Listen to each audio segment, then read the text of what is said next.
So, we were discussing our disk and that small object experiment.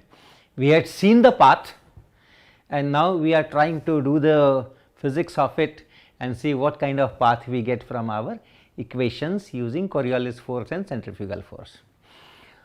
So, we reached up to here, we defined q as x plus I y, and this was q, and then for q we solved this differential equation and we got some solution, and then we put these initial conditions to get those arbitrary constants a and b, and then we finally got the value of q as a function of time, which is here, and from here we can get x and y because q is x plus I y. So, let us first separate the real part of it and imaginary part of it. So, this is equal to a plus I omega a t, and this quantity here is cos of omega t minus I sin of omega t. This is called De Moivre's theorem. This quantity is equal to this quantity. Open the bracket, a multiplied by cos omega t. So, a multiplied by cos omega t, then this I omega a t plus I omega a t multiplied by cos omega t. So, cos omega t here. So, I have done this part, now this part. So, minus a I sin omega t, and then this part I into minus I is plus 1, this I into I is minus 1, and with this minus it is plus 1. So, it is now plus omega a t from here, and then sin omega t from here. Okay. So, let us check once again, a into cos omega t is here, then let us say from this side a into minus I sin omega t, a into minus I sin omega t is here, then I omega t into cos omega t. So, I omega a t into cos omega t is here, and this is plus 1. So, omega a t sin omega t. Okay. And this q is nothing but x plus I y. And now you know, if you have two complex numbers with real part plus I times the imaginary part and both sides, then you can equate the real parts and the imaginary parts separately. So, x is equal to a cos omega t, real part only, a cos omega t. This is imaginary part, this is imaginary part, this is real part, plus omega a t sin omega t. Okay. And y is equal to, so leave out this I, omega a t, this is omega a t and cos omega t, and then minus a sin omega t. These are the equations for position, x coordinate and y coordinate as at any subsequent time t. So, these are the solutions of our problem, and dimensionally we can check that everything is all right. A is length, this is length. So, a is length, fine. Omega is 1 by time and this time here. So, once again same dimension as a. So, fine, dimensionally also okay. So, these are the equations. Now, sketching. So, what I have done is I have made a graph on Excel. I have taken a equal to 1, omega equal to 1, and then for different values of t I have plotted this x and y, calculated this x and y for different values of t, and then I have plotted the graph between x and y, which gives me the path, sketching the path. So, that I will show you now. So, this is that graph, and you can see the nature of the path. It starts somewhere on this x axis, horizontal x axis, 1 it starts, and see how it turns, how it goes away from the origin. The distance from the origin is increasing, and then it is curving, it is curving, it is curving, and then finally it goes towards the edge. So, that is the kind of path we obtain from our equations, and the kind of path on that disc on which I had sprinkled some wheat flour and then my small ring was going showing the path, they are not very different qualitatively. Yes, so this was the kind of path that I got from on my disc also. So, now I will continue with this non-inertial frame little bit, and we will discuss the earth's frame.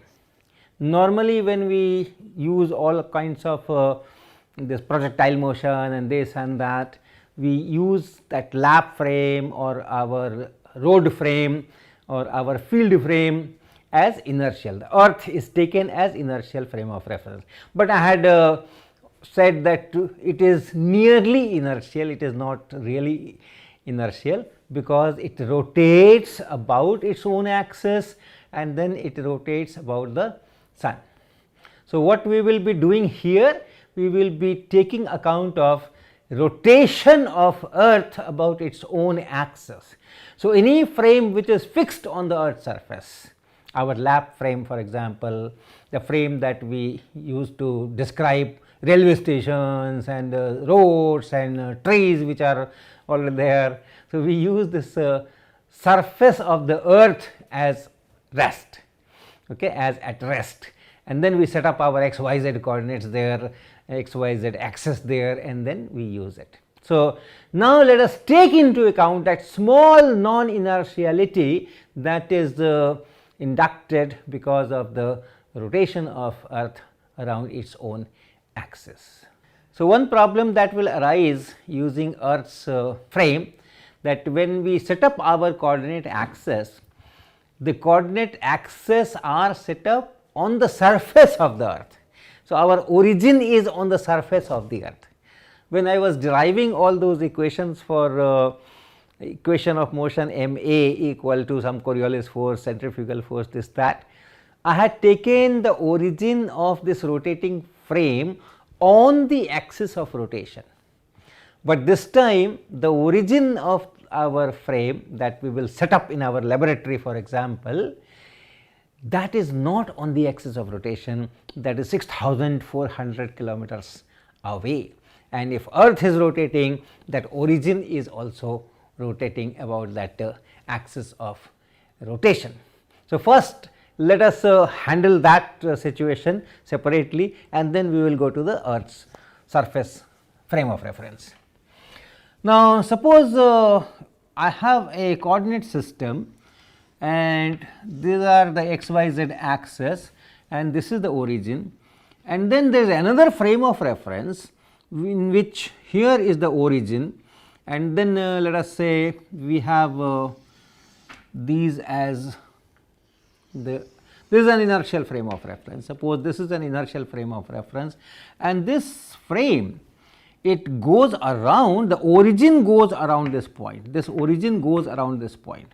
So, let me draw a circle which is like this.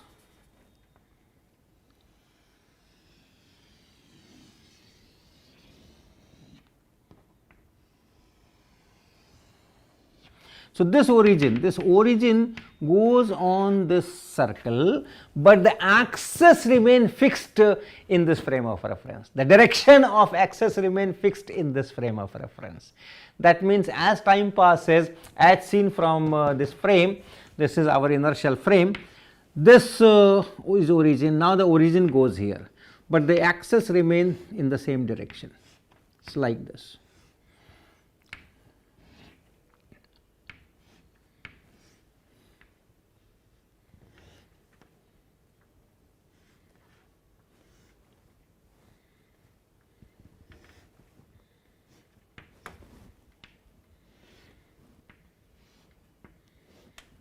It is like this.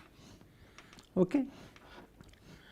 So, it is something like this. Suppose I have something here and then I am taking it on a circle. See, I am taking it, suppose this is the origin, I am taking this whole thing, go like this, just go like this. What is this? Is it a rotational motion? it's a translational motion. It is a translational motion. At any instant, if I am taking it from here to here in this whole path, suppose I am taking it from here to here, see, all the points are displaced by the same amount and in the same direction. See part by part, here yes, here yes, here yes, here yes, here yes, here yes, here yes, here yes, here yes. So, in any given small time interval, all the points of this are going in the same direction with the same speed, or in any given time interval they are displaced by the same amount in same direction. So, velocities of all the particles, all the points of this frame is the same, and therefore, acceleration is also the same. The acceleration of this origin is same as the acceleration of this point. Acceleration of this origin is same as the acceleration of this point. Acceleration of this origin is same as the acceleration of this point. Or you take any point which is fixed with respect to this frame, the acceleration of that point is also the same. Alright, and we very well know what is the acceleration of this. If it is going with an angular velocity omega, and if this radius is r, and if this origin is going, it is not a rotation. So, I will not write this kind of symbol, no, I will not write this. This is not a rotational motion, right. So, this is origin that is going in a circular path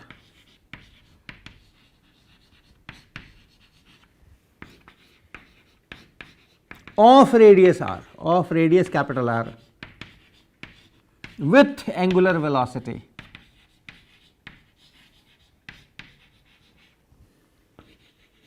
or angular speed, angular velocity, fine, for one particle I can always define angular velocity omega. This is it, and hence the acceleration of O is omega square into r towards the center of the circle.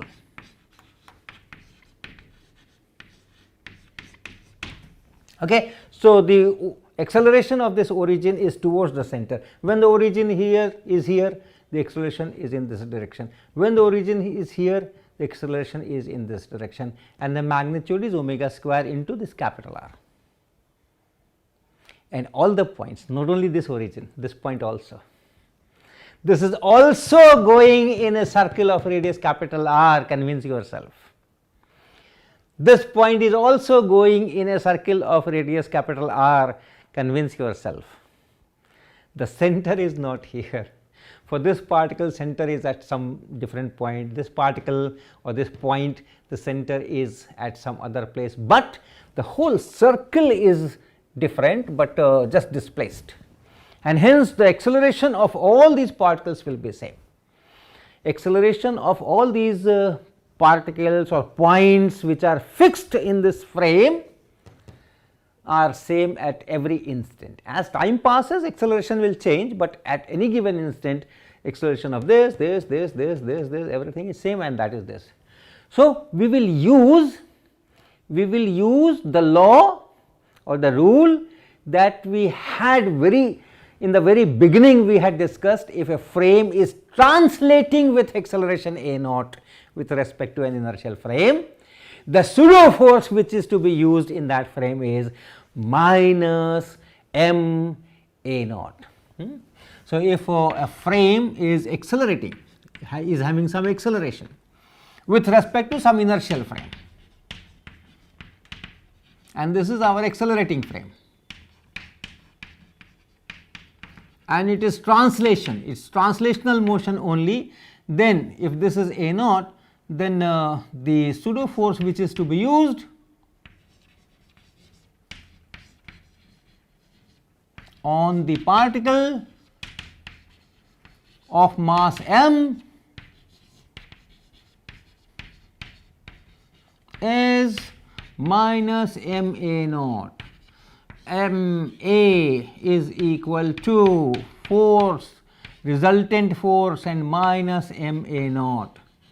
This is the total,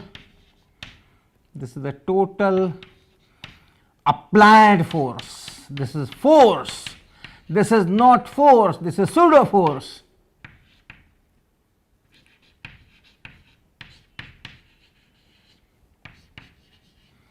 So, all the forces are here, and then this is the pseudo force that we are adding in our equation to enable us to use Newton's second law in this accelerating frame, that we will be using. For this frame also we will be having the same equation, So, m a is equal to total force F and minus m into omega square into this r vector plus here, because you have another minus. This acceleration is inward and therefore, this is outward. I am not calling it centrifugal force, although it looks like centrifugal force, okay, because this is same, this is r. If your particle is here going this way, particle is here going this way, particle is here going this way, particle is here, particle is here. So, if I am seeing from this frame, then the same force m omega square r is to be used. In centrifugal force, distance of the particle from the axis. For different particles, it is different. So, this will be added if the origin is translating. And then once again we come to the Earth's frame of reference. If we have Earth and then we are somewhere here, so I can always reorient. So, we are somewhere here, this is the axis of rotation, north south, geographical north south, and say this is the rotation. In that case, our origin is here and we fix up our axis system maybe this way, maybe this way. This is vertical, okay, this is vertical, this is horizontal, then perpendicular horizontal, two horizontal axes, one vertical axis. Now, as time passes, the Earth rotates, this origin is going in a circle. This origin is going in this circle, this whole Earth is rotating, so this origin is going this way, this way, this way, this way, this way, this way, and here is the center. So, one thing is that origin is rotating, is going on this circle. Another thing is the direction is also changing. The whole Earth is rotating with respect to this about this NS line, and this is fixed with the Earth. So, this is also rotating. If the whole Earth is rotating, this is also rotating. So, if this is here, when it comes here, this will be going like this. This line will be here. This line will be here. Similarly, this line will be somewhere here, and that line will be somewhere else. So, it is also rotating with respect to this axis. This is the axis of rotation of my frame, and the angular velocity is omega. So, those Coriolis force and centrifugal force will be there. On top of this, this kind of force will also be there. So, what we will write?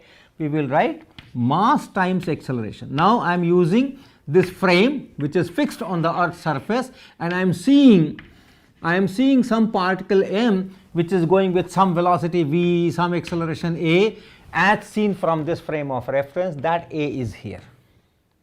Mass times acceleration is equal to total force.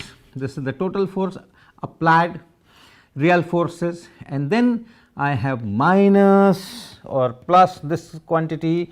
This is plus m into omega square r vector. What is this r vector? This r vector is from this origin. This origin is going on a circle, and then the center of the circle and the position of the origin, that is r vector, capital R vector here. So, here it will be, if I am here, then this is the circle, this is the center of the circle, here is the origin. So, this is r vector, this is r vector. And if I use this capital R for the radius of the Earth, then this r vector is here, but let me not write it r, because r I will be using for the radius of the earth. So, whatever this particular vector, any vector you write here, so this vector and in this direction, that I have to write here. So, this will be if I call it some say E cap, okay. It is perpendicular to this ns axis wherever this origin goes. So, this will be m omega square. Now, okay, little bit of geography. This is our equator here, and then if you are somewhere here on the earth, you are on the equator, and we say that the latitude is 0. Okay, the latitude is 0 if you are here, and if you are above the equator, then this angle, how much above you are going, is known as latitude. This is the latitude, and then 90 minus this, which I write lambda, is called co-latitude, and I will be using this co-latitude. This lambda is co-latitude, and what is that lambda? If you are somewhere on the surface of the earth, join that to the center and see what is the angle of that line with the axis of rotation of the earth. That is lambda, known as co-latitude. In geography, more commonly used angle is latitude, which is this angle here, and the relation is lambda and theta, they add to 90 degrees. So, this is co-latitude. So, sine of lambda, capital R into sine of lambda, and then in this direction, in this E cap direction. So, that comes from the shift of the origin, rotation of the origin, and then rotation of the frame. Those things will be there, minus m omega cross r vector and minus 2m omega cross v. This r vector is the position of the particle. If the particle is here, then from the origin you join this as r vector from your origin.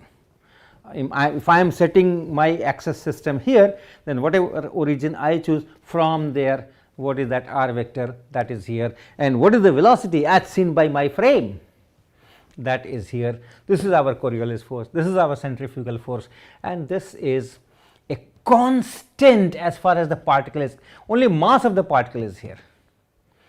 Otherwise, the position of the particle, the velocity of the particle does not matter. And if I am writing acceleration, if I am dividing by the mass, this mass also goes, and then this quantity is just constant. So, and also if I am using this earth surface and I am looking at some particle which is moving under some forces, then the gravity is always there. So, m times g will be always there, and then you have this and other forces, okay, other forces.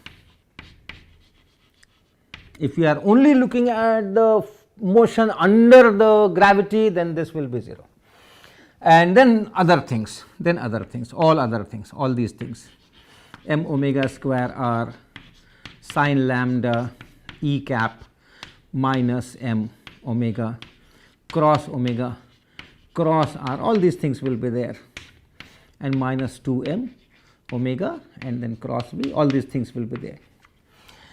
What I am doing is this quantity and this quantity, this is independent of the position of the particle, velocity of the particle, acceleration of the particle, and therefore, these can be combined. You can take m out. If you take m out, this will be m times g and plus m omega square r sine lambda in E cap, and this is just a constant, does not depend on anything if m is taken out, and this we will call G effective. This we will call G effective. So, this will be absorbed in G, and these two terms taken together we will call G effective. So, m times G effective, any other forces if present, and then the centrifugal and this Coriolis force. This will be our equation of motion, and we will be using this equation for some simple cases. a freely falling particle or maybe a projectile and so on.